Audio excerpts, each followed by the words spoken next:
Pessoal,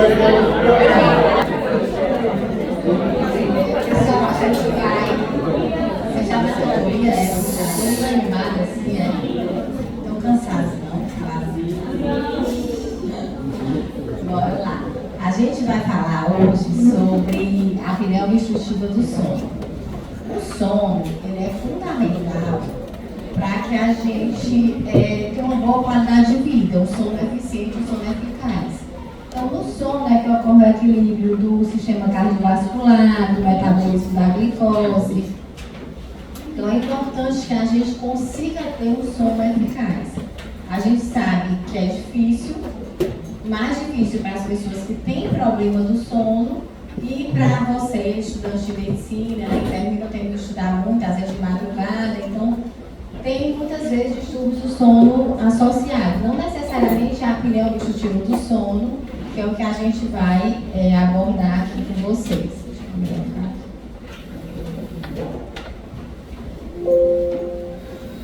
Então, o que é uma apneia do sono? A apneia obstrutiva do sono é quando o paciente tem episódios repetidos, recorrentes de obstrução das vias aéreas durante o sono. Cada episódio tem que durar mais que 10 segundos para você caracterizar que esse paciente tem algum episódio de apneia obstrutiva do sono. Normalmente, quando ela ocorre, o paciente tem vários eventos durante a noite.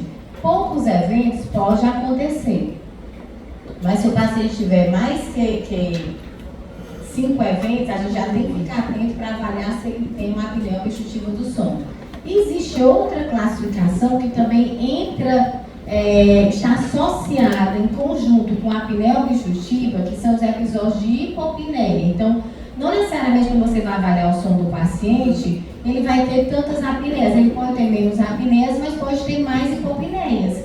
E isso também está diminuindo o fluxo durante o sono dele e vai prejudicar. Então, o que é a hipopneia? Qual a definição de hipopneia? Diferente da apneia, não existe essa obstrução total da passagem, existe uma redução do fluxo.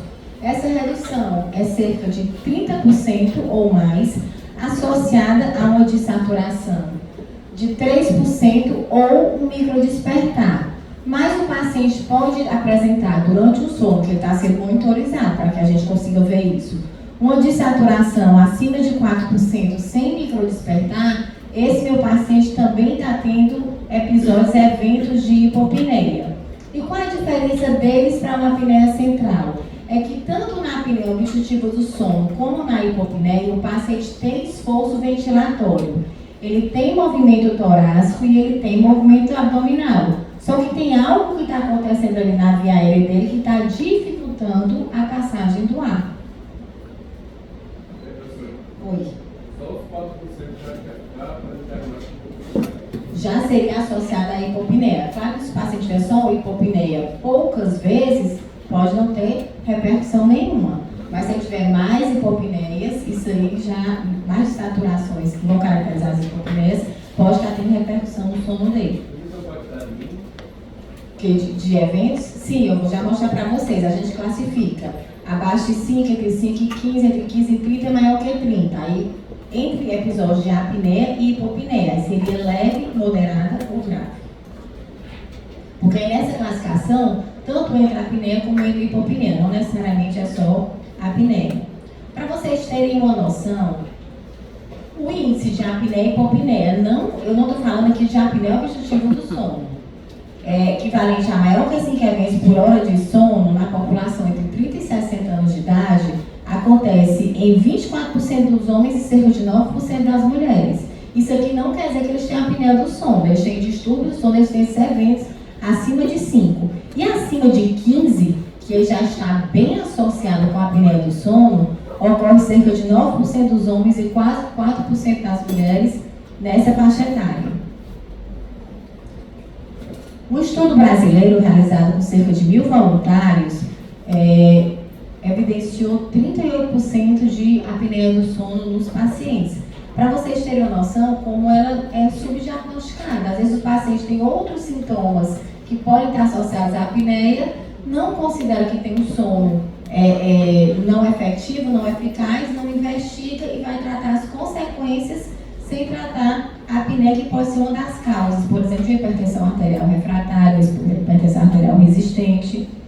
E outro estudo também realizado aqui no Brasil mostrou uma prevalência de 9 a 38%. Entre homens idosos ela chega a 90% e entre mulheres idosas chega a 78%. No Brasil, ele está entre os 10 países que tem o maior número estimado, que a gente não tem uma estatística fechada, de pacientes com apneia do sono. Estima-se que cerca de 49 milhões de brasileiros têm índices acima de 5 eventos por hora e 25 milhões têm índices acima de 15 eventos por hora. Lembrando que, quando a gente for falar para vocês os critérios, acima de 5 eventos por hora, eles têm que ter outros achados para que a gente classifique, defina que aquele paciente tem apneia do sono. Diferente se o paciente tiver 15 eventos, que é um paciente que já tem apneia do sono. E quem é o grupo que está mais presente, que tem mais apneia do sono? São os obesos. Então a gente encontra bastante naquelas pessoas que estão pré-operatório em avaliação de cirurgia bariátrica. Inclusive um dos exames que se faz nesses pacientes é uma polissonografia. O paciente que tem uma hipertensão arterial resistente é aquele paciente que usa 3 drogas, às vezes mais drogas, na hipertensão refratária, classe de drogas, e não consegue controlar a sua pressão. Pacientes que têm arritmias, a fibrilação atrial, ela é a arritmia mais associada à apneia do sono. Pacientes com história de AVC, pacientes que têm apneia do sono, estão mais propensos a ter acidente vascular cerebral. E aí, existem os fenótipos que podem estar associados à apneia do sono. Tem aquele paciente que tem um comprometimento anatômico das vias aéreas superiores, é aquele paciente que tem a via aérea mais estreitada, que colapsa, é aquele paciente mais obeso, que tem um pescoço curto, um pescoço largo, que tem depósito de gordura nessa região, o paciente que tem hipertrofia amidaliana, paciente que tem macroglossia, são pacientes que vão ter esse comprometimento e são pacientes que vão ter um risco maior de ter apneia do sono. A ineficiência dos músculos dilatadores das vias aéreas, normalmente, quando a gente está acordado, os nossos músculos dilatadores aéreos estão bem efetivos, estão funcionando bem. Dilatador da faringe, genoióide, o tensor palatino. Quando a gente dorme, é normal, os músculos também relaxam. Mas nos pacientes que têm apneia do sono, esse relaxamento é maior. Então, eles não mantêm aquela via aérea aberta do paciente como mantém em quem não tem. Apesar de relaxar, eles fecham. Quando eles fecham, o paciente tem os episódios de apneia.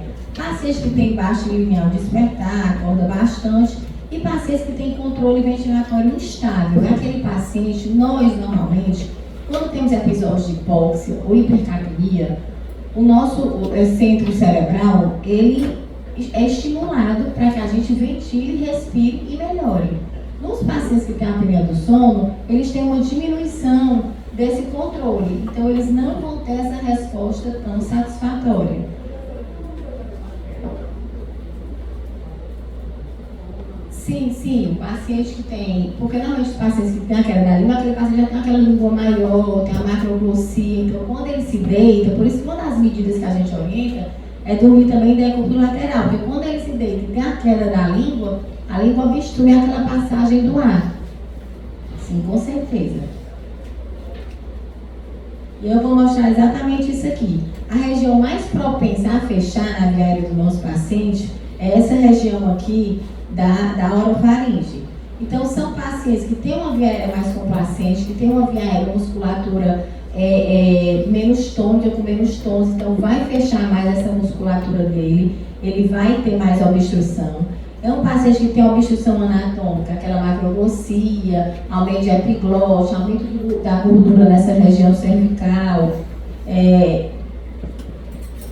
São pacientes que têm alteração do tônus muscular de uma forma maior, que é exatamente aquele paciente que quando dorme, a musculatura dilatadora da faringe relaxa mesmo, então ele fecha a via aérea daquele paciente.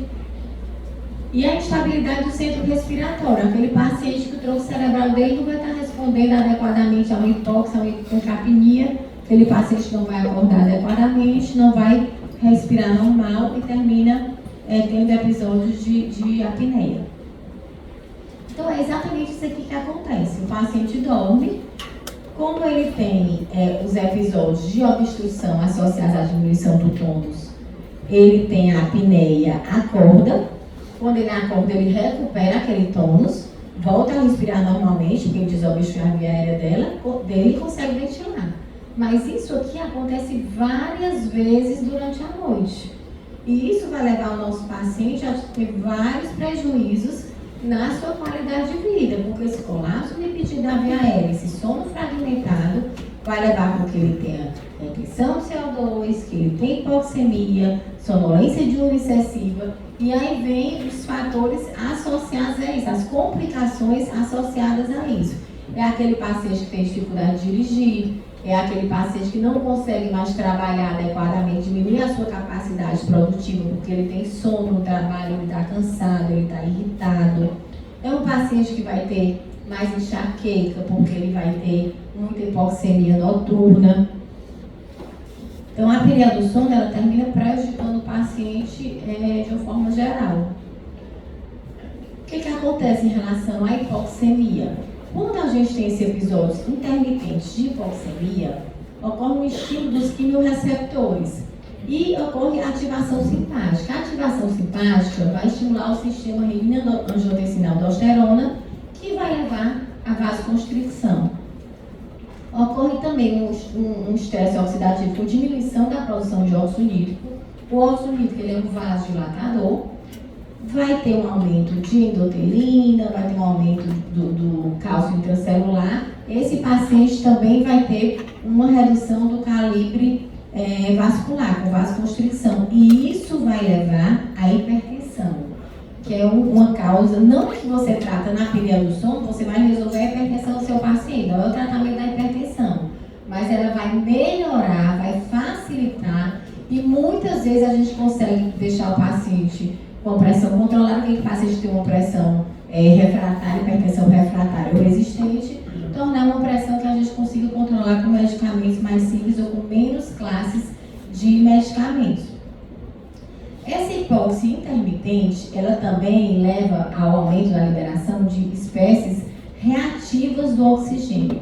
Essas espécies reativas do oxigênio também vão diminuir o óxido nítrico, que é vasodilatador, vão ativar o sistema nervoso simpático, o sistema de renina-angiotensina-aldosterona, levando à hipertensão, levando à liberação de mediadores inflamatórios, vai levar à obesidade, que também, por sua vez, libera mediadores inflamatórios, hiperlipidemia, diabetes mellitus, vão dar disfunção endotelial, aterosclerose, lesões cerebrovasculares e cardiovasculares. Então, aquele paciente que vai ter mais hipertensão, que vai ter mais FA, que tem um risco maior de ter infarto, que tem um risco maior de ter AVC. Por outro lado, essas espécies reativas de oxigênio, elas também liberam essas dois mediadores, que é o HIF1-alfa e o NF2L2, que eles vão proteger parcialmente contra os efeitos deletérios do estresse oxidativo,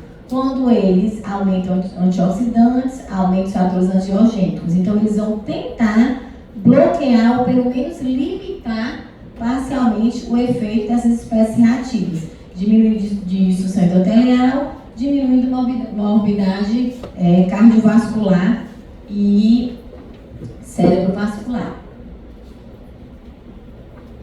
E voltando aos nossos microdespertares, toda vez que o paciente tem apneia, ele aumenta o esforço respiratório. Ele acorda e o sono dele é muito fragmentado.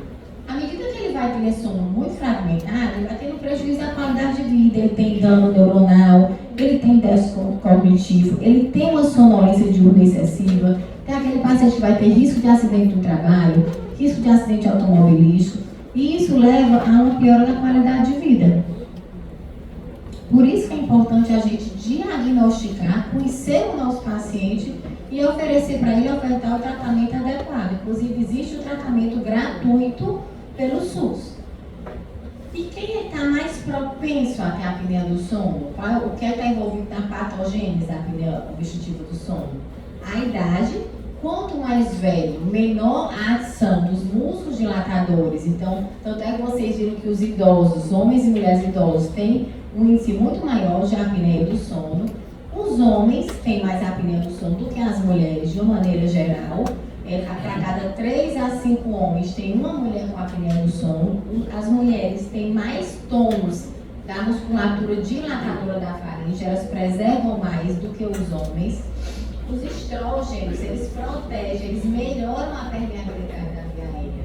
Diferente dos andrógenos, que eles fazem aumentar o depósito de gordura nessa região. Então, eles vão facilitar com que os homens tenham mais apneia do sono. Mas, na menopausa, quando diminui essa produção hormonal feminina, os níveis de apneia obstrutiva do sono tendem a se igualar entre homens e mulheres.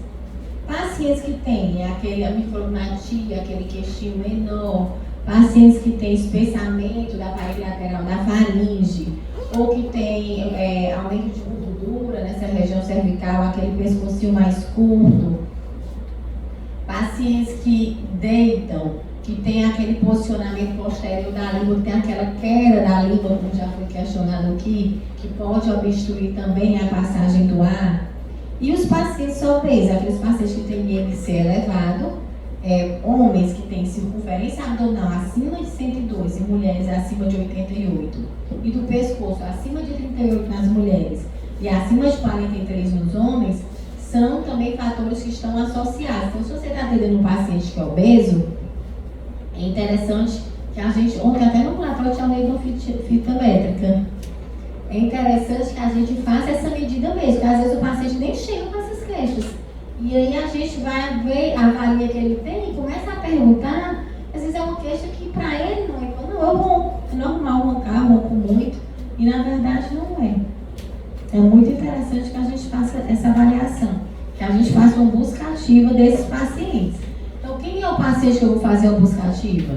É o meu paciente com hipertensão arterial sistêmica resistente ou refratária, principalmente. É o meu paciente que já tem história de AVC, história de arritmia, cardiopatia, IC, o paciente diabético, paciente que tem síndrome metabólica, que tem um risco maior de ter, paciente que tem um declínio cognitivo. Será que não está tendo tanto dano neuronal, essas hipóxias e hipercapnias que ele está tendo durante a noite?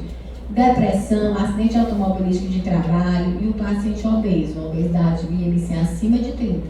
A gente deve investigar. Lembrando que nem sempre o paciente vai ter esse quadro bem florido, bem característico. A gente teve, em anos passados, um estudante de medicina daqui, do 8º semestre, na época, ele, depois da aula, se identificou com algumas alterações e ele era magro, malhava, e foi avaliar, ele tinha apneia do sono.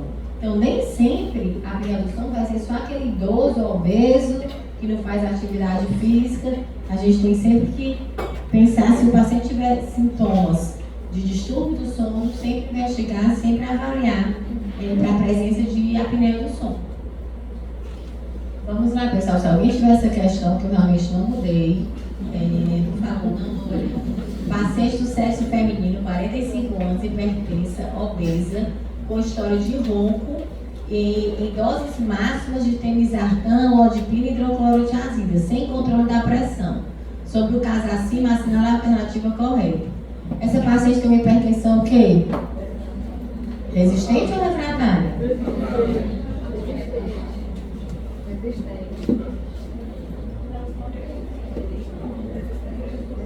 Tudo bem. Vamos lá. Por que ela não é refratária? Quem falou que era resistente? Pronto. E aí, qual a resposta?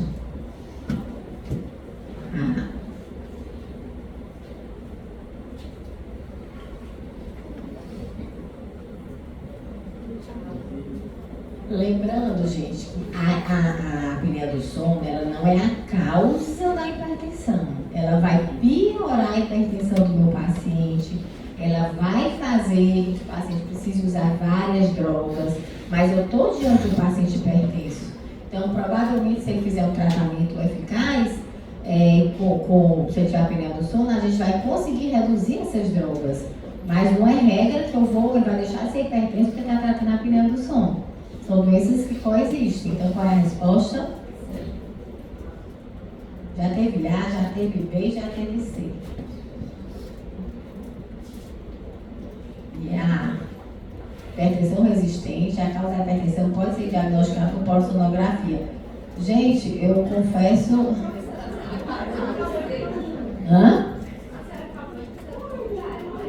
Então, eu confesso com vocês que, na minha opinião, essa resposta é a minha.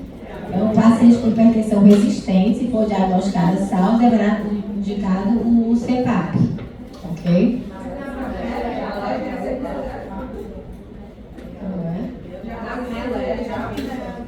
Verdade, desculpa, leve. Bom, assim, pode usar o CPAP na apneia leve? Pode. Mas tem outros tratamentos que a gente pode fazer. Tá errado, vamos lá nessa questão. Talvez seria poderia ser assim, o caso de hipertensão se for SARS leve, recomendação do perda de peso. A resposta seria mais a C, nesse caso, entendeu? Vocês estão sabidos, né? Muito bem.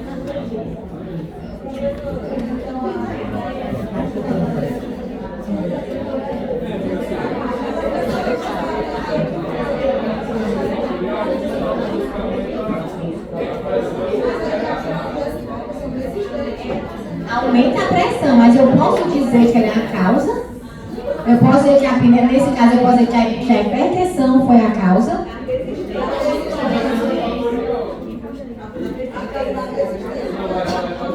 Mas ele bota a causa da hipertensão. Se ele colocasse a causa da hipertensão resistente, aí estaria mais clara essa questão. Mas, na minha opinião, eu ainda colocaria essa aqui, por quê? Porque, apesar de ser uma apneia leve, vocês vão ver já no tratamento, a gente pode tratar a apneia leve com CPAP, mas tem outras opções para tratar. Mas é um paciente com apneia leve, obeso, com hipertensão refratária, então ele tem mais comorbidades. Então, é um paciente que poderia se beneficiar do CPAP. Então, não está errado, na minha opinião, não está errada essa. Essa aqui, eu acho que faltou complemento para colocar.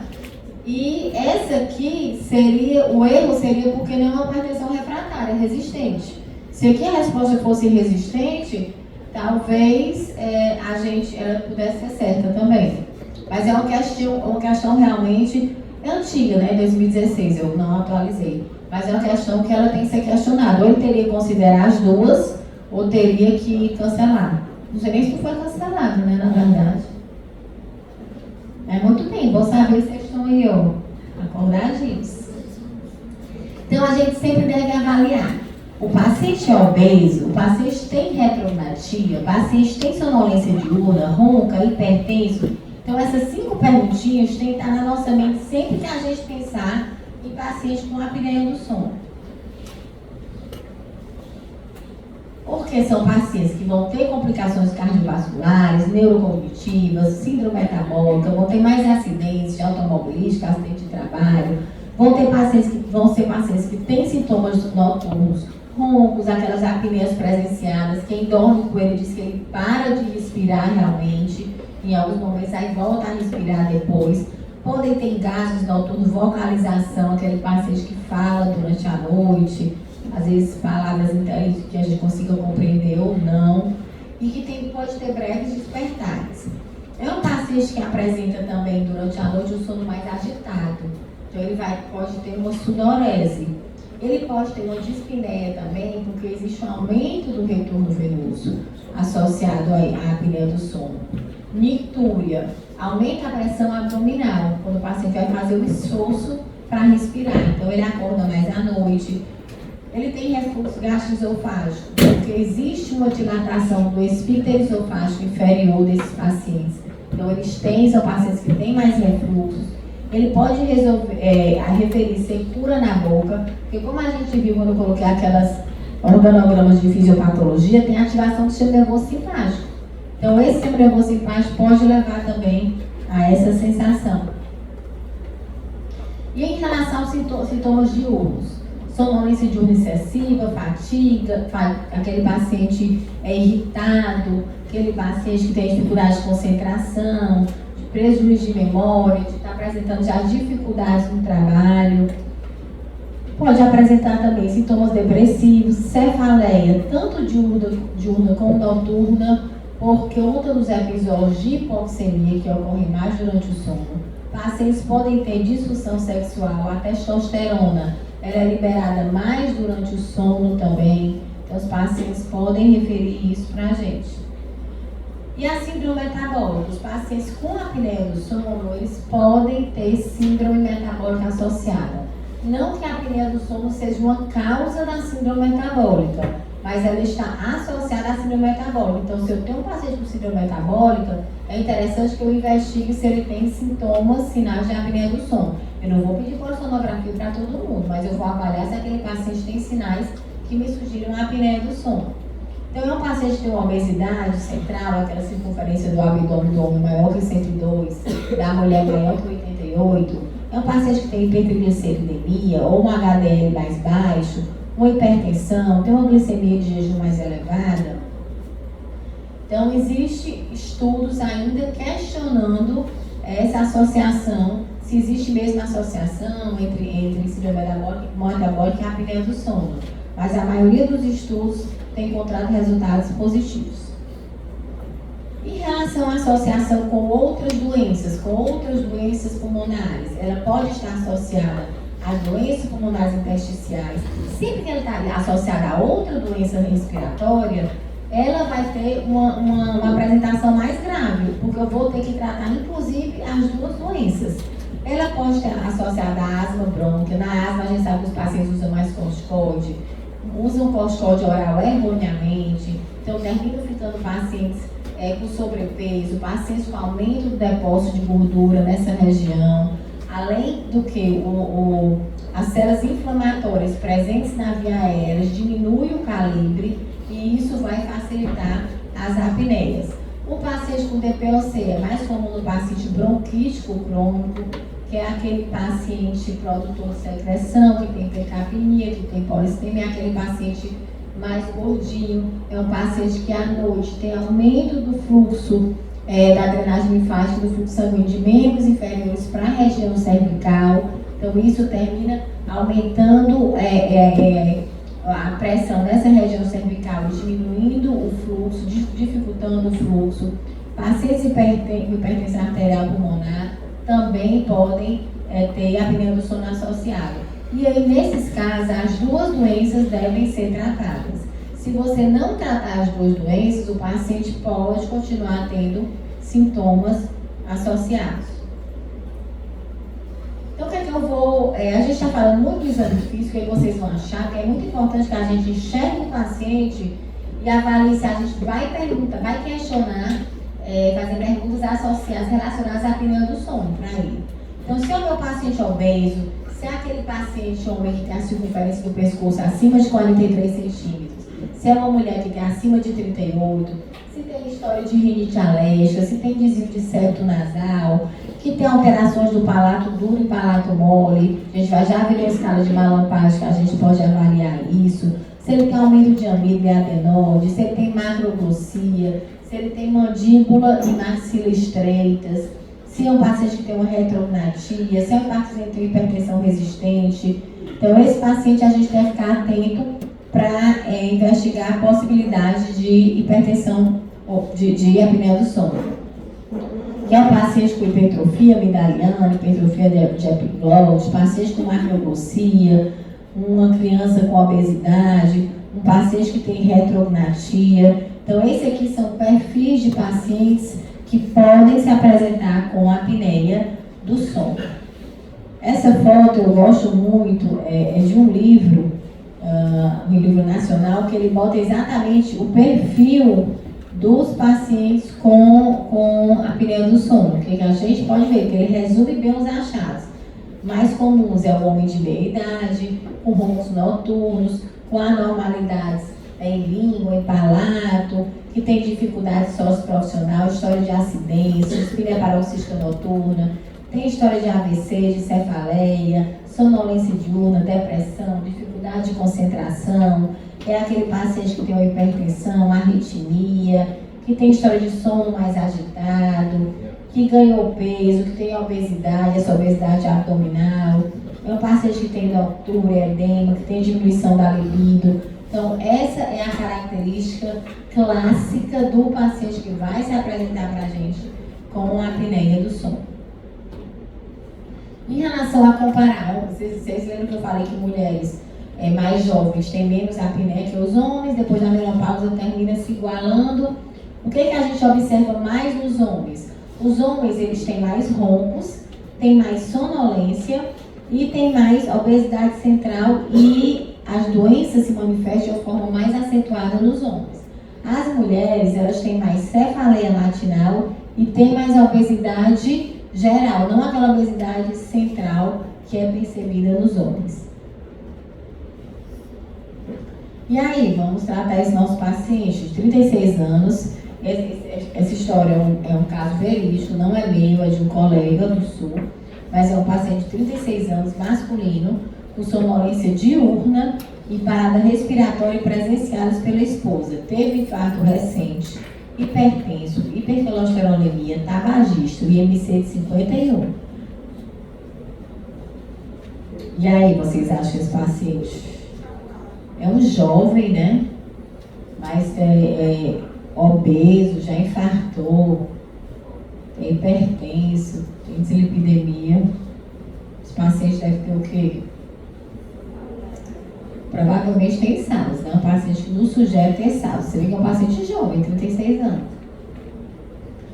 E aí eu tenho que avaliar sinais durante o exame do paciente que me sugiram que ele possa ter a apneia do sono.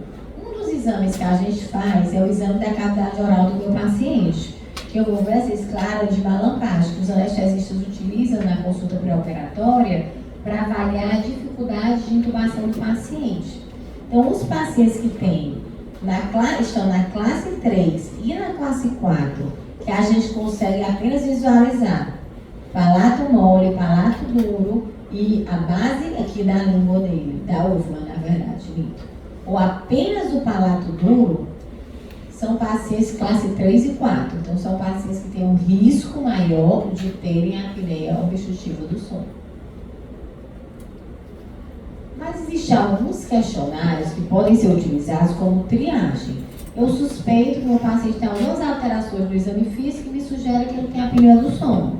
Eu vou já encaminhar para uma polissonografia, esse aqui é um exame oneroso, tem no SUS, mas é difícil, a fila é grande. Se o paciente não tiver um convênio para fazer particular, é um exame relativamente caro.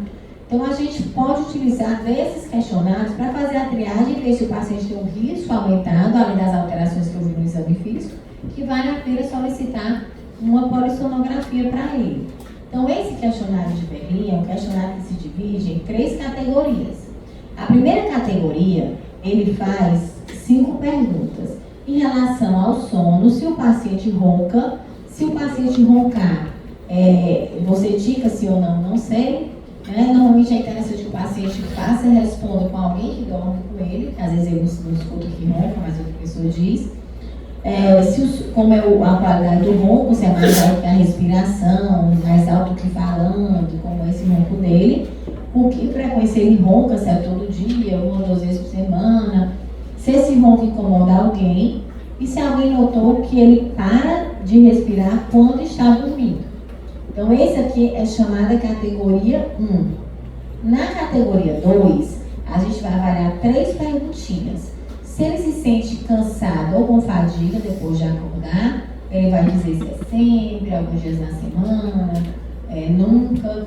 Se ele, quando está acordado, se sente fadigado, cansado ou não se sente bem, ele vai responder também a frequência. E se alguma vez ele cochilou ou caiu no sono enquanto dirigia. E a categoria 3, ela vai avaliar se o paciente é hipertenso e o IMC dele. E aí, como é que a gente vai avaliar e saber se o nosso paciente tem um paciente candidato a fazer polissonografia, se ele tem um risco de ter apneia do sono? Se ele tiver 2 dessas 5 perguntas da categoria 1 positiva, a categoria 1 é considerada positiva, tá certo? Se ele tiver 2 ou mais dessas 3 perguntas da categoria 2 positiva, é considerada categoria 2 positiva. E se ele tiver a pergunta da hipertensão positiva ou tiver o IMC acima de 30, essa categoria 3 é também considerada positiva. E aí, se o paciente tiver 2 ou mais categorias positivas, o paciente tem um alto risco de SALS. Então, é o paciente candidato a fazer uma investigação com uma polissonografia. Quer a pergunta?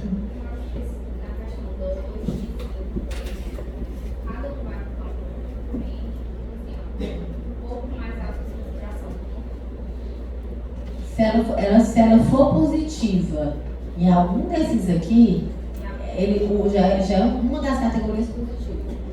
Se ele tiver ronco, já é positiva. Aqui, se ele tiver uma ou duas dessas aqui, só o nunca, que não é positiva. É considerado positiva a pergunta 3. Sim, é positiva, só o nunca que não pontua. Tá certo? Você não vai graduar aqui em números. É assim, foi positiva essa pergunta ou não foi? Não depende se é por exemplo, mais alto que a respiração, se é tão alto quanto ou se é mais alto que falando. Se você vai fechar o paciente, mas não vai modificar, tá certo? A categoria. E aí, se ele tiver 2 ou mais, é o paciente que tem risco, então a gente vai encaminhar esse paciente para fazer uma polissonografia. Existe também esse outro questionário, que é um questionário chamado Stop-Bang, que ele fez utilizando as quase iniciais das palavras, dos questionamentos. Vai avaliar se o paciente ronca, se ele se sente fadigado, se alguém já observou que ele para de respirar, que ele se engasga, se ele é hipertenso, a obesidade dele, a idade e a circunferência do pescoço e o sexo desse paciente, certo? Se esse paciente tiver uma resposta, são 8 perguntas, se ele tiver 5 positivas, 5 a 8, é um paciente que já tem um alto risco. Se ele tiver 3 ou 4, é um paciente que tem um risco intermediário. Então, você vai avaliar se precisa prosseguir na investigação desse seu paciente. Lembrando que essas 4 questões iniciais terminam sendo as questões mais importantes. Então, tem também a opção, se o paciente tiver, por exemplo, 2 delas positivas, tá certo? Das 4, e do sexo masculino, já tem um risco aumentado. Se ele tiver 2 dessas 4 positivas, associada ao IMC maior que 35, já tem um risco também aumentado. Da mesma forma, 2 ou mais dessas 4 iniciais positivas, com circunferência cervical acima de 43 nos homens ou 41 nas mulheres, também o paciente já tem um risco mais alto, aumentado. Então, essas 4 perguntas iniciais são as perguntas que mais falam a favor da presença de apneia do sono. Então, é um questionário de triagem e que pode nos orientar a prosseguir na investigação do nosso paciente. Existem outras classificações que não vale a pena a gente citar aqui, a de Friedman, Nosas, o Gold, mas só para mostrar para vocês a importância do Mallampati, da avaliação do tamanho da tonsila e do IMC do paciente. Aqui ele coloca circunferência do pescoço, IMC, roncos, idade e sexo. Sexo, IMC, idade e roncos. Então, Mallampati, IMC, sexo, presença de roncos, são fatores que podem estar associados à apneia do sono. Para esses aí também todos têm pontuação, mas não valeria a pena a gente colocar aqui. E tem essa escala de sonolência de Epworth, que ela, na verdade, ela não é sensível, não foi uma escala feita para avaliar a apneia do sono. Foi uma escala feita para avaliar distúrbios do sono. Só que ela é bastante utilizada, porque ela é a escala mais fácil da gente aplicar. Mas assim, o viés é que ela pode dar positiva, o paciente ter outro distúrbio do sono que não seja a apneia do sono. Mas se o paciente tem uma clínica sugestiva de apneia do sono, tudo aquilo que a gente já falou para vocês, e tem uma pontuação aqui acima de 11, ele tem um distúrbio do sono, que pode ser uma apneia obstrutiva do sono. E aí a gente vai perguntar ao paciente qual a chance que ele tem de cochilar. Eu acho que eu respondi no bocado dessa, mas tudo bem. Ele vai pontuar de 0 a 3. Sentado e lendo, assistindo TV, sentado no lugar público, como passageiro de um carro, entrou no carro, o passageiro era todo ruim. Aqui na BR, só para viajar. Deitado para descansar, tá? Olha, para descansar, dormir deve ter um distúrbio aí. Sentado e conversando com alguém, sentado calmamente depois do almoço, ou dirigindo o carro com trânsito intenso. E você vai pontuar, apertar o seu paciente de 0 a 3. Se ele tiver uma pontuação acima de 20, ele já está tendo algum distúrbio do sono. Esse distúrbio do sono pode ser simplesmente você está tendo sono não reparador, porque você está numa semana de prova e você dormiu 3 horas por noite durante aquela semana. Pode acontecer. Por isso que ele não é um questionário direcionado para a apneia do sono. Mas ele pode ser utilizado desde que a gente avalie o paciente de uma forma mais completa. E aí, gente, aquele nosso paciente, vocês acharam que ele tinha uma apneia do sono, né? Que nós vamos solicitar para ele. Indicar para esse paciente, na verdade. O que mais? Pode ser mais de um. Muito bem, polissonografia e perda de peso, inicialmente, né? Perfeito. E aí a polissonografia? Existem vários tipos de polissonografia. Tem o exame padrão ouro, que é a polissonografia, que se tivesse condições deveria ser feita em todos os pacientes, se fosse de fácil acesso, que é aquela que o paciente vai para o laboratório do sono, tem técnico lá monitorizando, então, como o paciente coloca vários eletrodos, se em algum momento algum eletrodo sai do local, o técnico vai e coloca. Então, o exame é um exame mais bem feito. Então, é o padrão ouro. Mas tem a polissonografia bem semelhante a ela, que pode ser feito no domicílio do paciente. Tem os aparelhos portáteis, também podem ser feitos em domicílios, contendo menos canais. E tem a polissonografia split night, que a gente vai falar sobre ela, que é na mesma noite o paciente faz a polissonografia para o diagnóstico e para a titulação do CPAP, se ele tem indicação de fazer utilização do CPAP. Vamos falar um pouquinho sobre elas. A de noite inteira, a de laboratório, é o padrão ouro, porque ela vai diagnosticar o distúrbio, avaliar a gravidade, ela vai mostrar todos os fluxos, eletroencefalograma, eletrooclograma, eletromiograma, movimento torácico, movimento abdominal, a presença dos fluxos, vai mostrar a saturação do paciente, vai mostrar uma avaliação eletrocardiográfica durante todo o tempo que aquele paciente está sendo avaliado. Lembrando que, se o paciente beber ou tomar um fármaco que haja no sistema nervoso central, o orientado é que ele não utilize. A não ser que tenha algum medicamento, seja algum medicamento que ele realmente precisa usar, né, por alguma doença que ele tenha, é prescrito pelo médico, e a gente pode fazer usando essa medicação, mas o ideal é que ele não use fármacos que afetam o sistema nervoso central. Qual é a vantagem? Ela avalia todo o sono do paciente, toda a arquitetura, ela avalia o tempo total de sono. Ela avalia a eficiência do sono, que é muito importante, que é a relação entre o tempo que você dormiu e o tempo que você deitou para dormir. Gente, o ideal é que seja acima de 80%. Não é o tempo que você deitou para dormir na cama e pegou um celular e ficou olhando. Ou ficou assistindo uma aula ali no notebook, no tablet. Não é o tempo que você realmente, agora eu vou dormir. Desliguei a TV, desliguei luz e resolvi dormir. Então, o ideal é que desse tempo que você determinou para dormir, que 80% dele você esteja dormindo. Se tiver menos que isso, já está tendo uma alteração do sono. Avalie o tempo que você demora a dormir, a latência para o sono REM. O sono REM, ele é o segundo, é o sono que é maior na segunda metade do sono, mas na primeira metade ele já acontece. Avalia todos os estágios do sono, vai avaliar movimentos corpóreos do paciente. Se aqui é um paciente sendo monitorizada, é chato, porque assim, você não dorme normalmente assim. Então eu acredito que você dormindo desse jeito, você termina não sendo sono igual como você tem um sono na sua casa, sem nenhum aparelho, nada fixado em você, né? Mas não tem como a gente fazer de outra forma. Qual a vantagem? É padrão ouro, né? Melhor acurácia para diagnosticar os distúrbios do sono.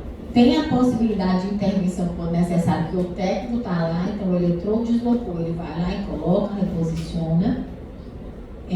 A desvantagem dela, o custo, né, o exame caro, o deslocamento do paciente, e isso que a gente acabou de falar, o paciente tem que se adaptar ao laboratório do sono, ele sai da casa dele para dormir no outro canto, então já muda.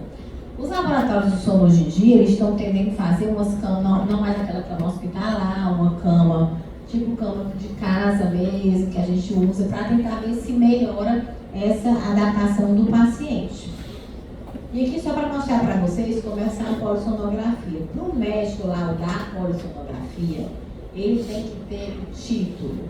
O ideal é que ele seja um médico do sono que fez o título para polissonografia, de polissonografia. Então ela avalia tudo isso, eletrocardiograma, eletrocardiograma, o eletromiograma, o eletroencefalograma, já falei, o oculograma, ronco, posição, cinta abdominal, torácica, cânula, avalia saturação do pulso. Então, o paciente está sendo hoje totalmente investigado em relação ao sono. A apneia pode ser obstrutiva. Quando é que a apneia é obstrutiva? O paciente tem movimento torácico, se vocês olharem aqui, tem movimento abdominal, ou seja, tem movimento torácico, tem movimento abdominal, mas em seguida ele faz uma apneia. Então tem alguma obstrução mais alta de via aérea superior que faz com que ele tenha essa apneia. Não sei se eu circulei aqui. Que é a mesma coisa, ó. Movimento torácico, tem um movimento abdominal em menor amplitude, que é o que ele tinha, que ele despertou, e aí faz a apneia, aí ele acorda. Quando ele acorda, ele aumenta o movimento torácico, aumenta o movimento abdominal e diminui a apneia e melhora a saturação. Então esse evento ocorre várias vezes no período noturno. A apneia central já é diferente, que não é o objetivo dessa aula, mas só para mostrar para vocês. Não tem movimento torácico, não tem movimento abdominal e o paciente tem a apneia. A apneia central muitas vezes é por alguma alteração neurológica que o paciente tem que ser feita uma investigação mais completa. O paciente pode ter os dois também, a apneia central e a apneia obstrutiva. Quando ele tem a associação das duas, na maioria das vezes ele apresenta primeiro a apneia central e depois a apneia obstrutiva. Então na central você vê que não tem movimento torácico e abdominal, na obstrutiva já começa a ter movimento torácico e abdominal, mas ele persiste com a apneia e apresenta uma dessaturação. E a hipopneia, a gente falou para vocês, o paciente na hipopneia ele tem fluxo. Ele tem movimento torácico, ele tem movimento abdominal, ele tem um fluxo, mas ele tem um fluxo reduzido. E esse fluxo reduzido vai levar a uma queda da saturação. Então tem movimento torácico, tem movimento abdominal, tem fluxo, mas a saturação dele cai. A saturação pode ser abaixo de 3%, associada a microdespertar ou microdespertar, ou pode ter somente uma redução da saturação acima de 4%.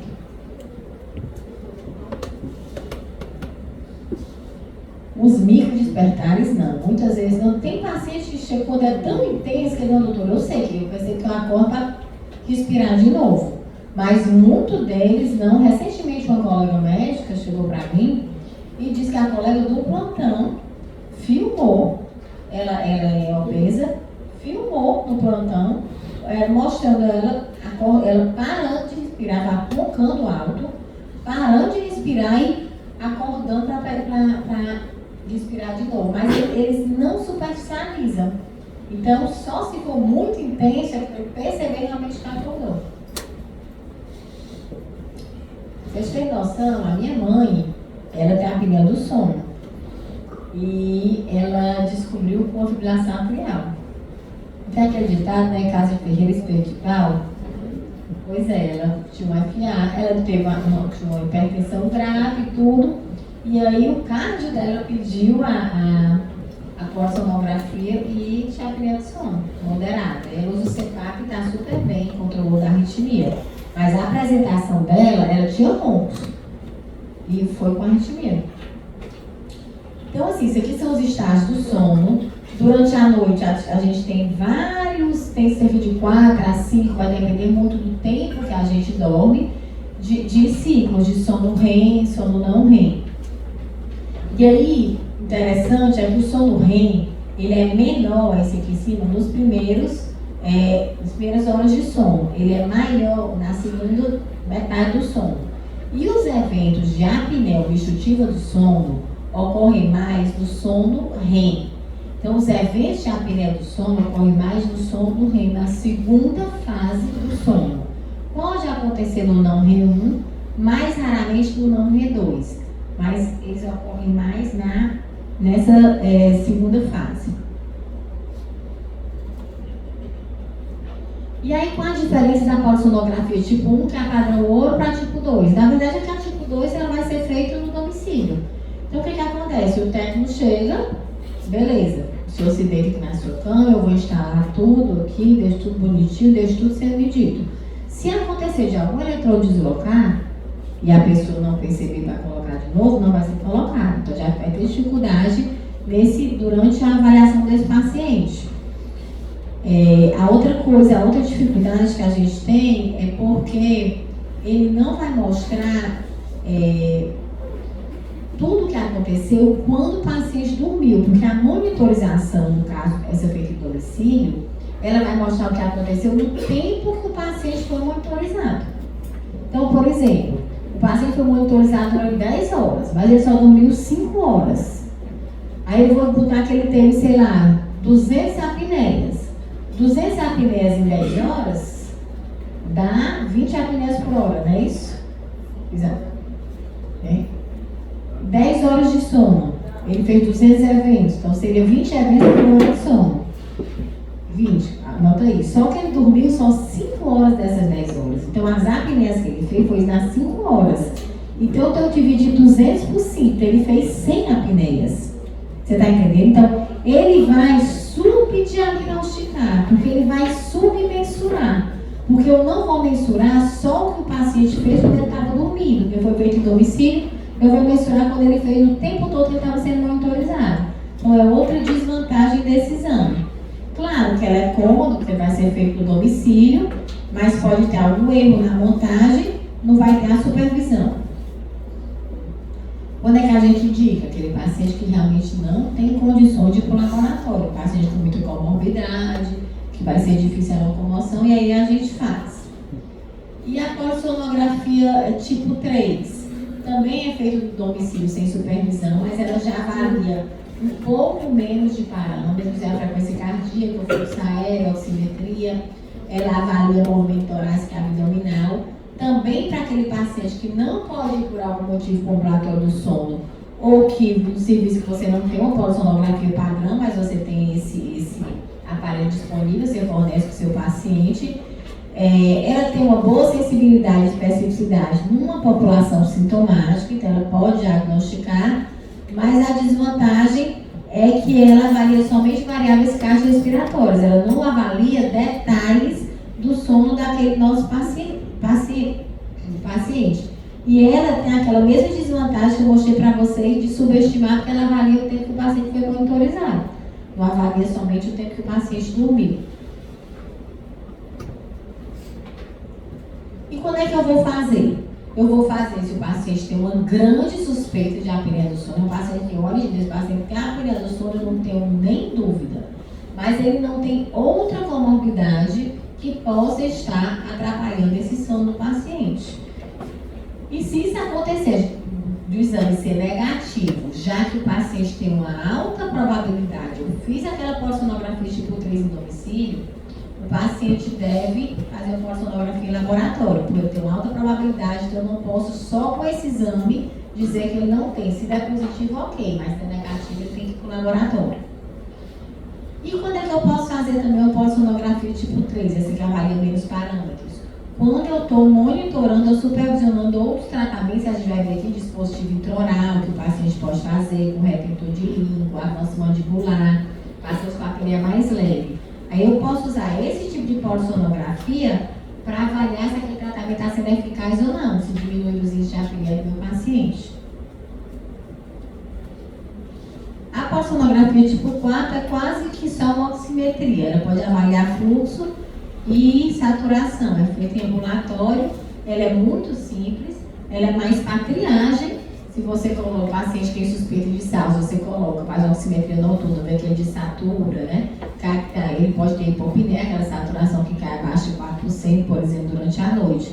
Mas é mais uma triagem para indicar a necessidade da polissonografia. Ela não vai fechar o diagnóstico do meu paciente.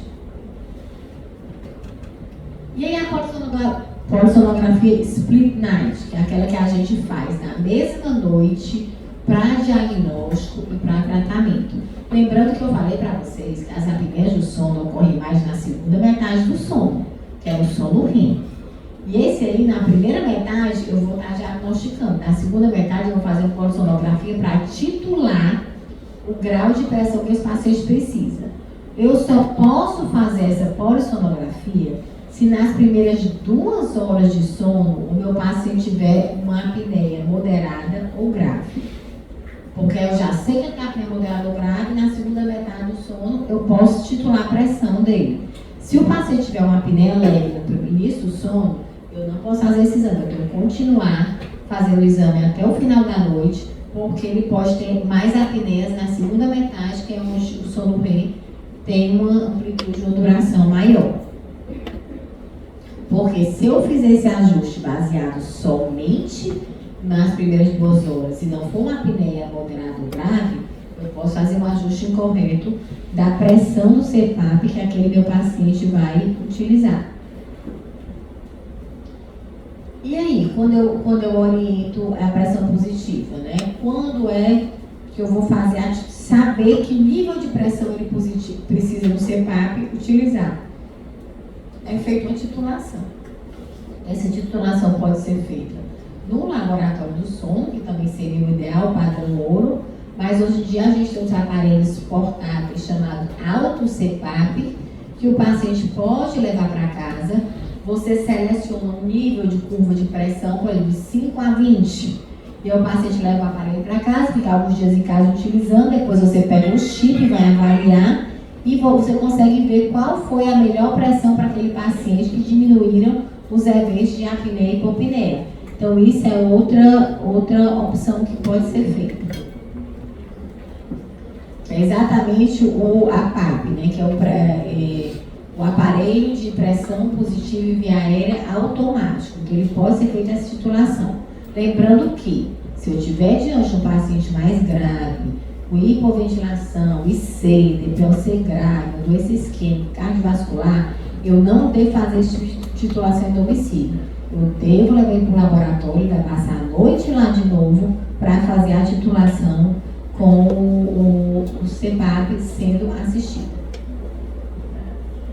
E vamos lá, esse paciente aqui, um homem de 52 anos, avaliado com cefaleia occipital frequente, fadiga e sonolência, sedentário, dispneus expostos, mais acentuados como correr ou subir escadas, ao exame IMC de 35, circunferência abdominal de 102, PA 15/10, pulso 95, abdômen globoso, sem estrias, bioquímico, glicemia de 118, a glicada de 5,5, colesterol 225, HDL 32, triglicérides 335, LDL 126, foi prescrito losartana e recomendado mudanças de estilo de vida.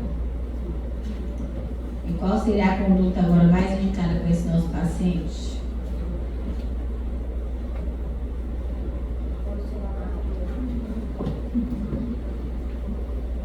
Ah, difícil, né? Essa? Você quer? A gente concorda, né, com a resposta? Vamos lá. Então, quais são os critérios que a gente pode utilizar para diagnosticar uma apneia obstrutiva do sono?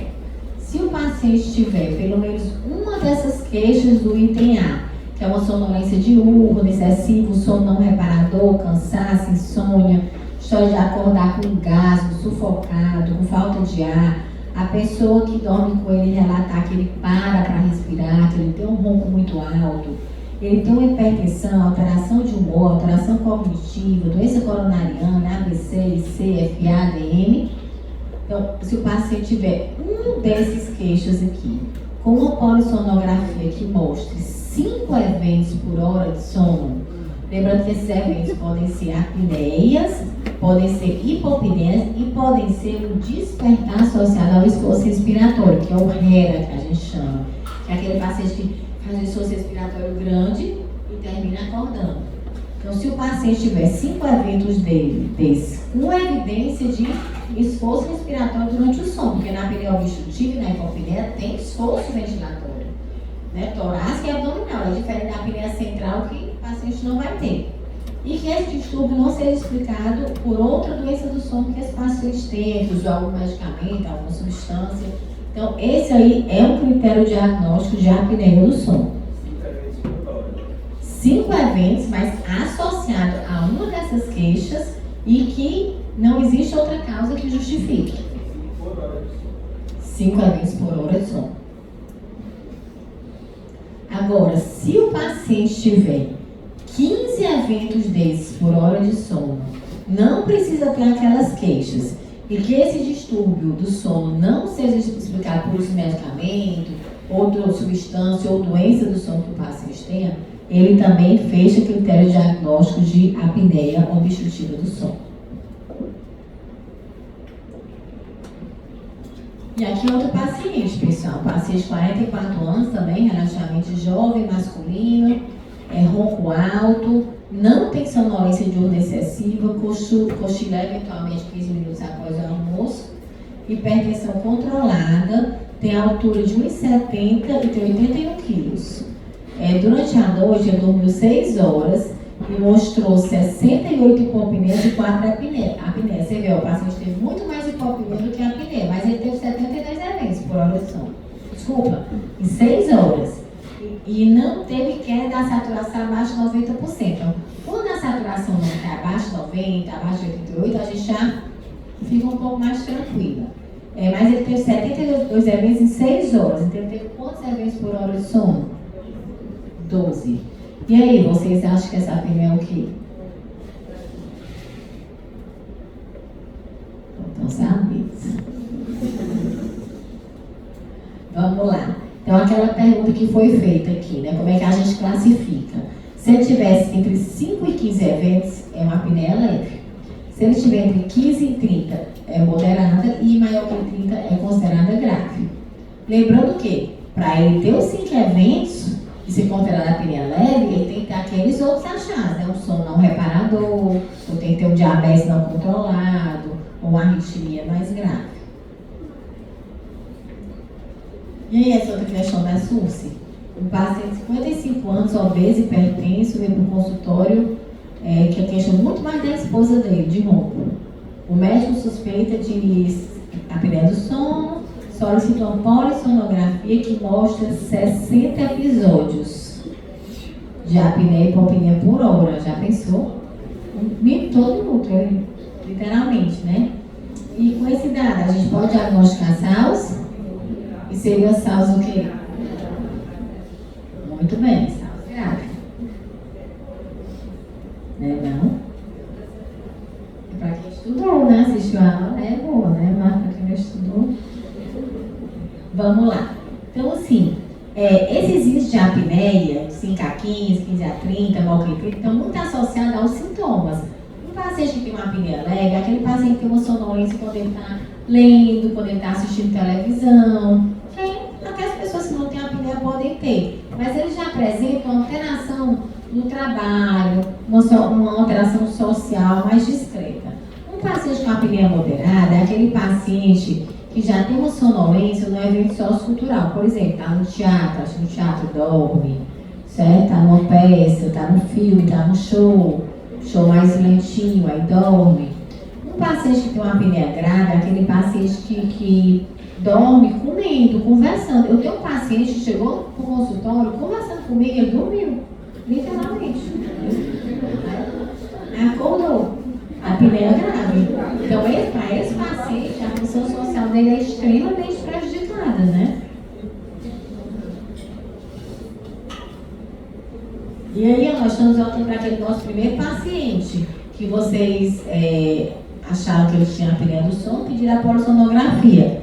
E a poli dele, aquele jovem, você lembra que relator mostrou 62 eventos por hora de sono, a saturação dele chegou a 58%. E aí? Só grave, né? Muito bem. Então, assim, lembrando que existem alguns outros distúrbios do sono, só para lembrar para vocês, nem todo mundo tem dificuldade do sono, tem a apneia do sono. Eu posso ter um sono insuficiente pela história clínica, estou estudando muito, estou trabalhando muito, estou dando muito plantão, estou cuidando muito de mim, não estou dormindo bem. Aquelas pessoas que trabalham em turnos, né? Tem pessoas que trabalham 24, folga 36, né? Então essas pessoas também podem ter alteração do sono. Tem pessoas que têm problema psiquiátrico, têm dificuldade, pessoas que usam sedativos ou estimulantes também podem ter alteração do sono. A narcolepsia, ela é bem menos comum do que a apneia do sono, é mais detectada na infância. Eu tive um monitor de psiquiatria que ele tinha narcolepsia. Ele dormia toda hora, o tempo todo. É impressionante. A única pessoa que eu lembro do diagnóstico. Hipersonolência idiopática, que é aquela pessoa que tem um sono ampliado. São pessoas que pode ser que tenha até aqui alguém que assim, tem que dormir 14 horas por dia para ficar bem. Não tem essas pessoas que são assim, tu é assim, né? Então, não dá tempo. Não é que ela durma, porque se ela dormisse, ela não estava aqui no oitavo. Mas tem pessoas que precisam, eu não preciso, mas tem pessoas que precisam disso mesmo, né?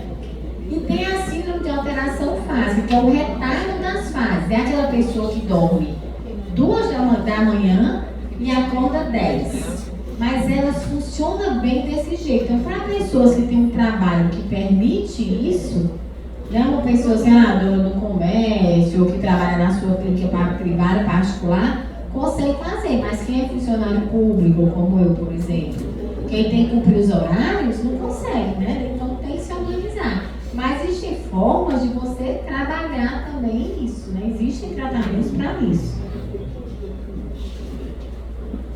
E aí, gente, o nosso paciente, você já percebe que tem a apneia grave. O que eu vou indicar para ele? Pode ser mais de uma coisa.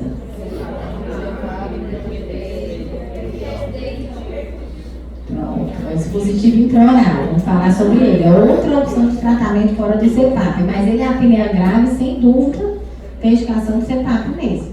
Ele só ia usar o dispositivo intraoral se ele não tolerar o CPAP, que aí são os odontólogos que fazem. E esse paciente teve uma melhora importante quando ele utilizou. Já vou mostrar para vocês como é que funciona. É um dos tratamentos. Como é que a gente vai tratar o paciente? O que a gente quer? A gente quer resolver os sinais e sintomas dele, eliminar essa fragmentação do sono. Nem sempre a gente vai resolver 100%, mas a gente quer diminuir, normalizar os índices de apneia, né, saturação, com isso eu vou reduzir as complicações sistêmicas associadas ao CPAP. Tenho que orientar o meu paciente, ele tem que saber que tem uma apneia do sono, ele tem que saber que tem tratamento, que ele precisa usar aquele tratamento. Recentemente, essa colega que eu falei, né, do plantão, ela disse, mas tanta gente não se adapta. Eu digo, sim. É porque tanta gente não se adapta, você não vai fazer a polissonografia para avaliar qual é o seu tratamento ideal, para se tratar e evitar N complicações que podem vir. E o pessoal médica, imagine um leigo, né, que não entende. Então, assim, as medidas gerais que eu vou falar um pouquinho sobre elas, o CPAP, o tratamento farmacológico, que eu já adianto que não existe para a apneia do sono, o dispositivo intraoral, que nós vamos falar, e o tratamento cirúrgico. Então, vamos falar sobre essas opções de tratamento. Medidas gerais, higiene do sono, o que eles se orientam? A pessoa que tem apneia do sono, o ideal, por exemplo, era não malhar à noite. Ela procura malhar de manhã cedo, mais cedo da tarde, para que à noite ela esteja mais tranquila, mais relaxada. Outra coisa, barulho, luz. Então, quem está dormindo no escuro, não tem número, não pegar um celular para ficar olhando deitado na cama, não pegar um tablet para ficar olhando deitado na cama. Redução de peso, evitar bebida, evitar o cigarro, evitar benzodiazepínicos, tratar hipotireoidismo, que pode também estar na sonolência diurna do paciente, e evitar o decúbito dorsal, por conta daquilo que foi perguntado da queda da língua. A gente pede que o paciente fique em decúbito lateral, procura dormir em decúbito lateral. Isso aqui é só para mostrar para vocês que o índice de apneia desse paciente era perto de 100. À medida que ele foi reduzindo o peso, caiu bastante, caiu para próximo de 0. Então, a redução redução de peso talvez seja um dos tratamentos mais importantes para a apneia do sono. E o CPAP, como é que ele funciona? O CPAP ele é um aparelho que vocês já devem ter visto nas aulas de intensiva, não sei se viram no semestre passado. Ele é um aparelho pequenininho, portátil, que o paciente coloca através de uma traqueia, que parece uma mangueira, e uma interface, que chama máscara. Hoje em dia tem umas super delicadas, pequenas, porque tem a máscara facial, que chama interface, na verdade. A facial total, tem a oronasal, que pega nariz e boca, tem a nasal, tem os prongs, que parece um catetezinho de O2. Então, hoje em dia, a gente tem várias opções de máscara para exatamente facilitar a adaptação do paciente ao CPAP. E o que é que ele vai fazer? Essa via aérea do paciente que está colapsada, ele vai jogar uma pressão positiva e vai manter essa via aérea dele aberta. Por isso que eu preciso calcular que nível de pressão o paciente precisa. Porque se o paciente precisa de um CPAP de 5 e eu colocar um de 15, ele vai se sentir incomodado. Da mesma forma que você usar um CPAP de 15 e eu colocar de 5, não vai manter essa via aérea dele aberta prévia. Então, por isso que precisa ser feita também a avaliação depois do diagnóstico do nível de pressão que aquele nosso paciente precisa. Quando é que eu digo CPAP? Esse aqui é o exemplo de um CPAP, mas a gente tem uns bem mais modernos. Naquele paciente, de uma maneira geral, é a apneia moderada a grave. Quando é que eu indico o CPAP na apneia leve? Quando o paciente tem comorbidades importantes. É um grande obeso, com fibrilação atrial, com história de AVC.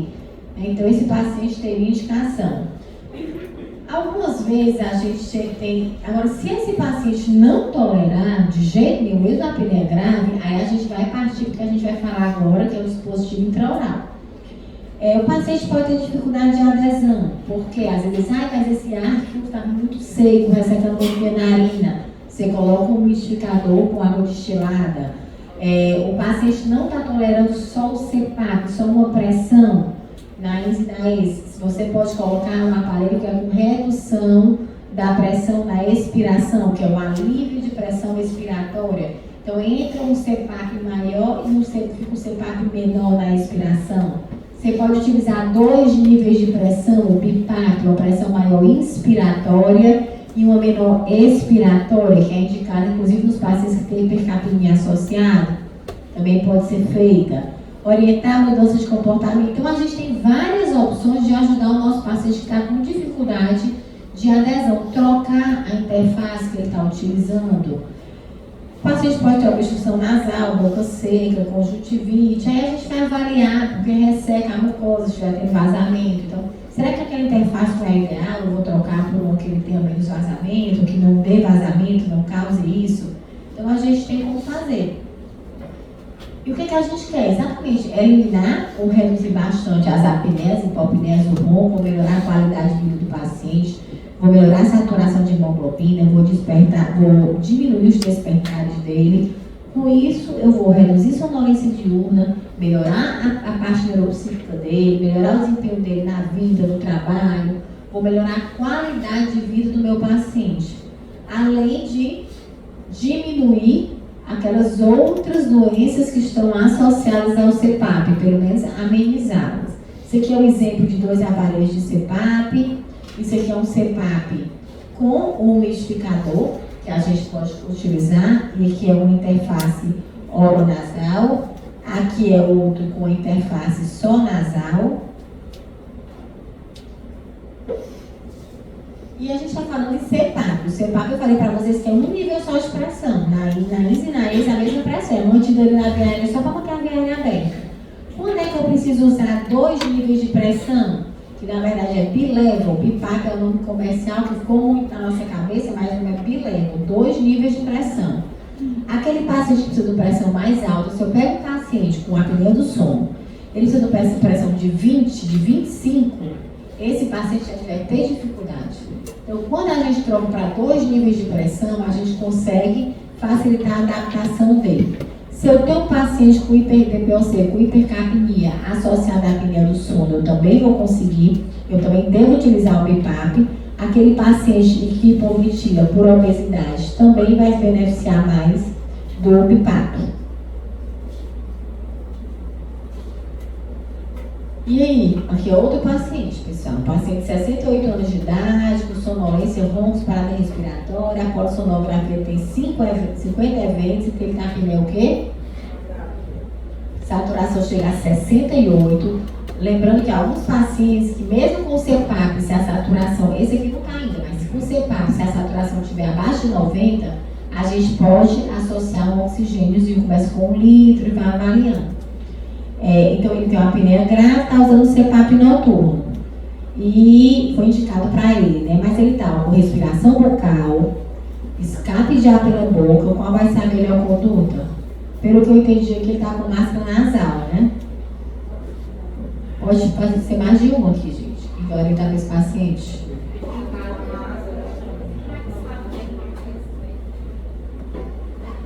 Como ele não falou aqui, imagino que seja sem aquecimento, tá certo? Então a gente vai trocar a máscara nasal por oronasal, concorda? Porque vai diminuir aquele vazamento pela boca. Pode colocar um sustentador de mandíbula, seria outra opção, se eu quiser manter a máscara lá, é como se fosse uma tirazinha que você vai manter aqui e vai sustentar a boca dele fechada, que tem aquele escape, se você não utilizar a máscara oronasal, porque isso não precisa. E colocar um umidificador com aquecimento, porque aí o ar vai entrar mais fluidozinho e facilita a adaptação, diminui essa sensação de ressecamento do paciente.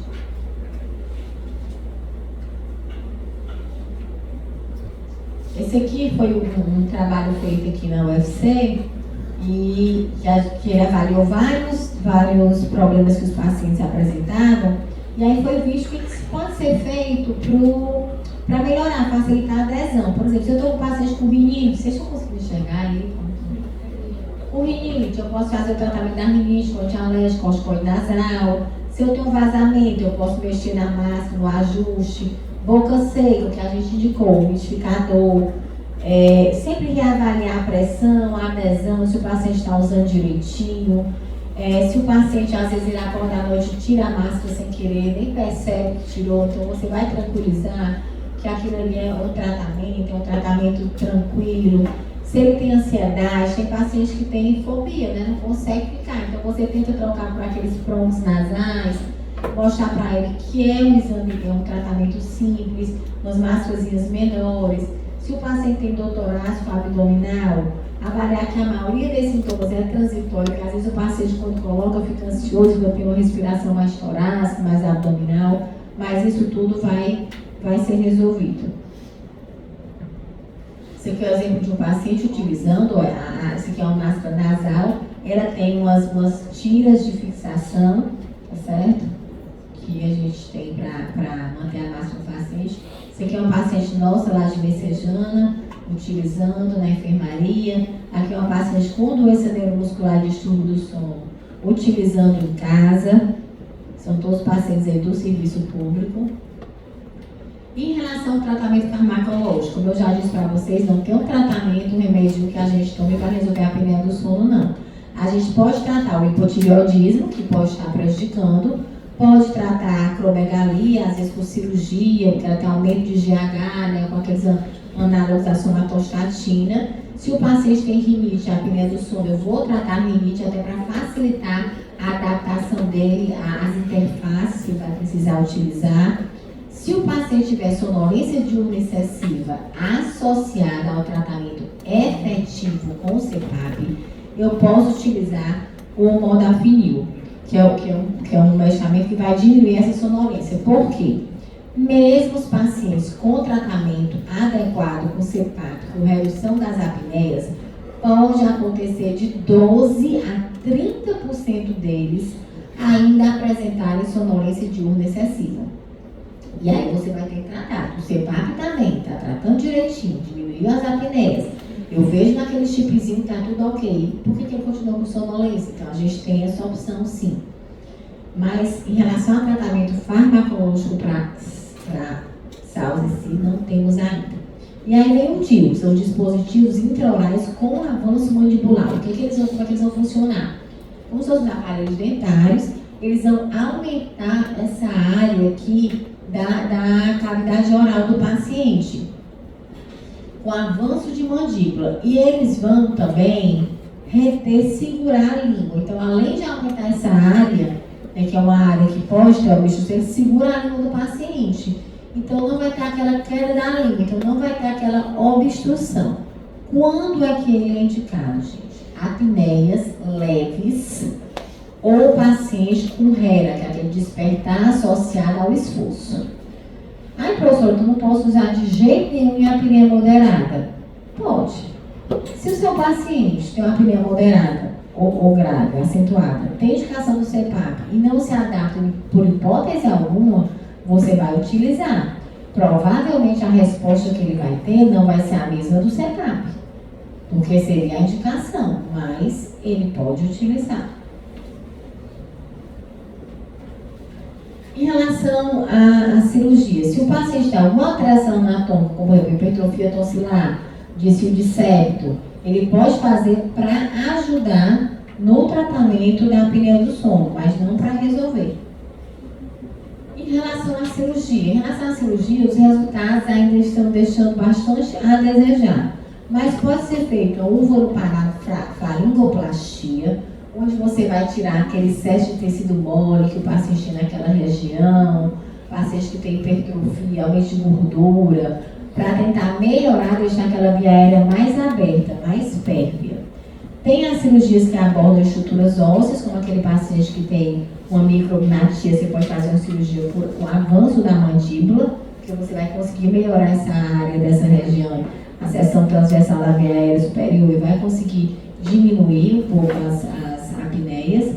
Tem a gastroplastia redutora em obesos mórbidos, que ela é indicada para aqueles pacientes com IMC acima de 40 ou acima de 35 com comorbidades. A cirurgia nasal, que a gente já falou para vocês, aquele paciente que tem obstrução mecânica, mas mais para facilitar a adaptação ao CPAP. E a traqueostomia eu deixei aqui, mas assim, ela é a última das opções. Porque numa traqueostomia você vai tirar a via aérea do paciente daqui do nariz e vai jogar para a traqueia. E você vai, uma cirurgia que você vai, faltar a palavra aqui, mas você vai assim, mutilar o seu paciente. Né? Para você ter um tratamento de apneia do sono, que eu posso manter o paciente todo com via aérea normal, para que eu vou transferir a via aérea dele para a traqueia, né? Então, se a gestão deve fazer.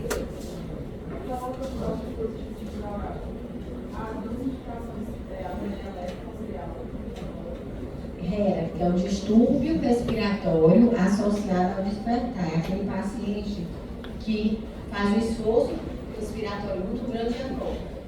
Então, a gente pode fazer as indicações principais, mas não é que ele seja contraindicado para moderado ou grave. Ele não deveria, mas pode. Não é o ideal, mas pode. Professor, e se ele for moderado, a gente tentar chupar, se ele não responder, a gente pode tentar ajudar? Sim, tem a opção. Se ele não responder ao CPAP, aí você vai avaliar. A primeira coisa é por que ele não está respondendo. Né? Será que ele está usando adequadamente? Será que a interface está ok? Avaliar todos aqueles fatores que a gente pode corrigir. É a mucosa dele que está ressecada? Vamos trocar. Então, o ideal para ele é o CPAP. Quando é que ele ia precisar do BIPAP? Quando ele precisar de um capacete de pressão mais alta, aí você já pode até tentar começar com o BIPAP, porque é mais difícil. Você tem um DPOC associado, né, o hipoventilação. Aí você pode fazer. Mas, teoricamente, ele deveria responder. Mas, se não, você pode, porque ela vai abreviar também, não tem problema. Não, eu só tenho um aparelho de software modesto BIPAP, exemplo. E o meu paciente tem a apneia do sono, ele tem esse aparelho disponível, porque alguém deixou de usar e cedeu o aparelho para ele. Não tem problema, ele pode utilizar. Isso aqui é um paciente, né, com indicação, né, de ovalopalato, paciente com aumento, hipertrofia de língula, de amígdala. Aqui uma paciente obesa, com indicação de gastroplastia. E aqui uma paciente com indicação de cirurgia de avanço mandibular. Aí alguém pergunta, como é que eu vou avaliar? Será que o meu paciente está respondendo? Normalmente, a gente tem chips.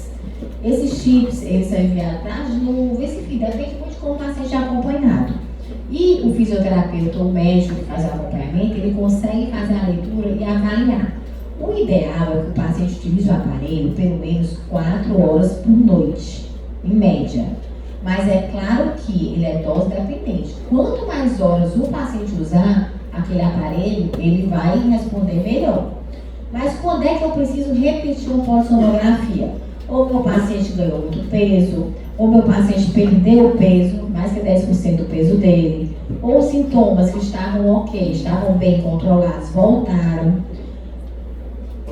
Mas, de uma maneira geral, o paciente que está usando o CPAP, eu não preciso repetir a polissonografia. Agora, se o meu paciente está utilizando um aparelho intraoral, um dispositivo intraoral, aí eu devo fazer, posso fazer até aquela polissonografia tipo 3, não aquela polissonografia mais completa, mas para o dispositivo intraoral eu tenho que fazer um acompanhamento para avaliar a resposta dele, porque eu não tenho um chip para avaliar como é que ele está vendo a utilização dele, os índices de apneia e de hipopneia. Mas se o paciente está com resolução dos sintomas, o paciente que está utilizando CPAP não precisa repetir polissonografia para avaliar a resposta, a não ser que ele preencha esses outros critérios. E finalizando aqui, mostrando que o diagnóstico e o tratamento precoces são fundamentais para evitar as complicações futuras e amenizar as doenças associadas que o paciente já tem. É isso. Hã? A não ser que ele perdeu muito peso, ou ele ganhou muito peso, entendeu? Aí a gente pode repetir o exame e ver. Mas, teoricamente, uma vez o paciente começa a usar, ele vai usar o resto da vida, se tiver nenhuma mudança no percurso. Agora vamos ver, ele é um obeso mórbido, fez a cirurgia, emagreceu bastante, aí repete uma polissonografia para ver se ele ainda precisa mesmo. Tá certo?